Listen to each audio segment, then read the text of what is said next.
ব্রণ বা অ্যাকনে এই নামটা শুনলেই কেমন একটা অস্বস্তি হয়, তাই না?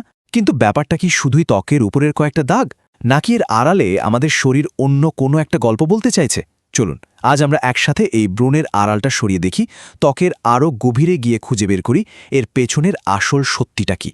আর এই আলোচনা শুরু করার আগেই উইকিপিডিয়ার এই লাইনটা আমাদের একটু থামিয়ে দেয়। ভাবুন তো, ব্রণ শুধু ত্বকের দাগ নয়, এটা আমাদের মনের উপরেও কিন্তু একটা গভীর দাগ ফেলে, আত্মবিশ্বাস কমিয়ে দেয়, এমনকি সামাজিক উদ্বেগ আর বিষণ্ণতারও জন্ম দিতে পারে। বিষয়টা ঠিক কতটা সিরিয়াস? একটা সমীক্ষায় দেখা গেছে ব্রণের রোগীদের মধ্যে আত্মহত্যার চিন্তা করার হার 7.1% পর্যন্ত হতে পারে। এই সংখ্যাটা শুনলেই বোঝা যায় ব্রণকে হালকাভাবে নেওয়ার আসলে কোনো সুযোগই নেই। তাই এই পুরো বিষয়টাকে গোড়া থেকে বুঝতে আমরা আজ জানব ভ্রূণ আসলে কিভাবে তৈরি হয়, এর পেছনের আসল কারণগুলো কি, বয়সের সাথে সাথে এর ধরন কি পাল্টায়, আর সবচেয়ে জরুরি যে প্রশ্নটা, এর সমাধান কি এবং ঠিক কখন আমাদের একজন বিশেষজ্ঞের সাহায্য নেওয়া উচিত। ঠিক আছে, চলুন তাহলে একেবারে গভীরে যাওয়া যাক। ব্রণ জিনিসটা আসলে জন্মায় কিভাবে? এর উত্তরটা কিন্তু আমাদের ত্বকের গঠনের মধ্যেই লুকিয়ে আছে। বিজ্ঞানের ভাষায় এর নাম হল অ্যাকনি ভলগারিস।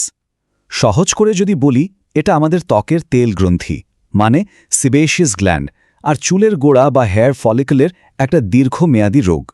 তো এই পুরো ব্যাপারটা হয় কিভাবে? দেখুন, মূলত 3টা ধাপে ঘটে।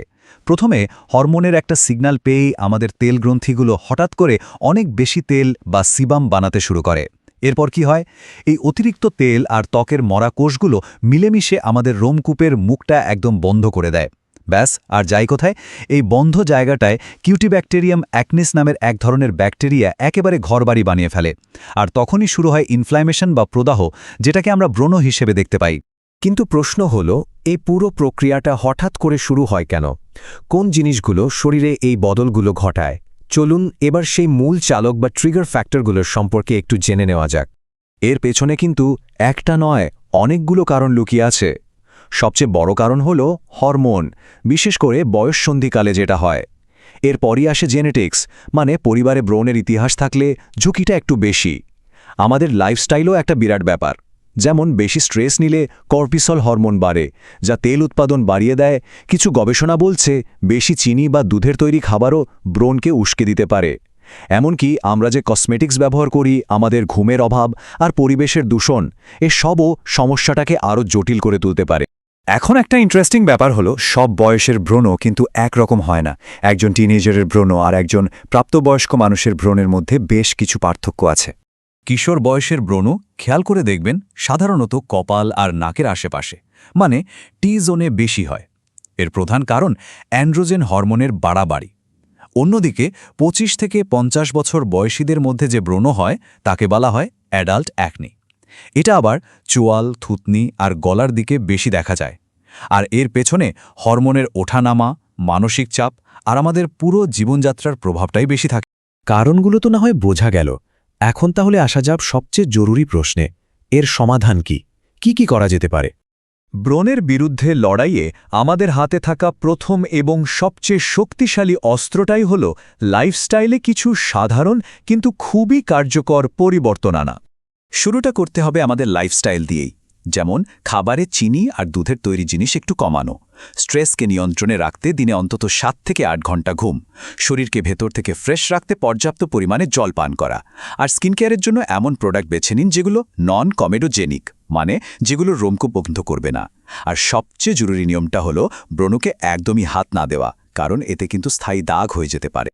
আচ্ছা, জীবনযাত্রায় পরিবর্তন আনার পরেও যদি ব্রণ কন্ট্রোলে না আসে, তাহলে আমাদের দ্বিতীয় ধাপ হল টপিক্যাল ট্রিটমেন্ট, মানে ত্বকের উপরে ব্যবহার করার জন্য বিভিন্ন ক্রিম বা লোশন।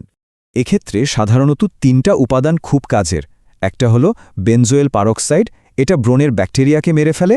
আরেকটা হলো স্যালিসাইলিক অ্যাসিড, এটা বন্ধ হয়ে যাওয়ার রোমকূপ পরিষ্কার করে।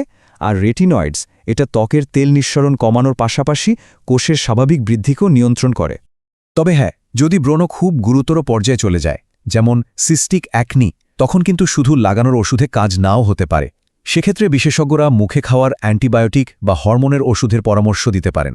এমনকি লেজার থেরাপি বা কেমিক্যাল পিলের মতো আধুনিক চিকিৎসারও দরকার হতে পারে। আর এখানেই কিন্তু সবচেয়ে গুরুত্বপূর্ণ প্রশ্নটা চলে আসে, আমরা কখন বুঝব যে ঘরে বসে চেষ্টা করা আর যথেষ্ট নয়? এবার একজন বিশেষজ্ঞের কাছে যাওয়ার সময় হয়েছে।